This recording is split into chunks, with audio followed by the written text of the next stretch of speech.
ইসলামী ছাত্র শিবির শুধুমাত্র একটি ছাত্র সংগঠন, একটি ছাত্র রাজনীতির নাম নয়, বরং ইসলামী ছাত্র শিবির একটি স্বতন্ত্র শিক্ষা প্রতিষ্ঠান। একটি শিক্ষা প্রতিষ্ঠানে ক্লাস থাকে, এখানেও ক্লাস রয়েছে। এখানে প্রথমে সমর্থক হইতে হয়, কর্মী হইতে হয়, সাথী হইতে হয়, সদস্য হইতে হয়। এরপরে তাকে উচ্চতর সিলেবাস, সদস্য হওয়ার পরে থেমে যায় না, বরং তাকে একটা রাস্তা দেখিয়ে দেয়া হয়। সেই রাস্তা হচ্ছে জ্ঞানের চূড়ান্ত শীর্ষ জায়গায় নিজেকে নিয়ে যাওয়ার জন্য আপ্রাণ প্রচেষ্টা চালিয়ে যাওয়া।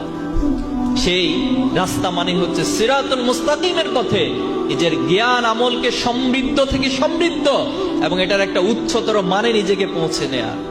এটার নাম হলো ইসলামী ছাত্র শিবিরের ক্লাস। এখন আসেন, ইসলামী ছাত্র শিবিরের সিলেবাস আছে? আছে, আছে। এই সিলেবাসে কি আছে?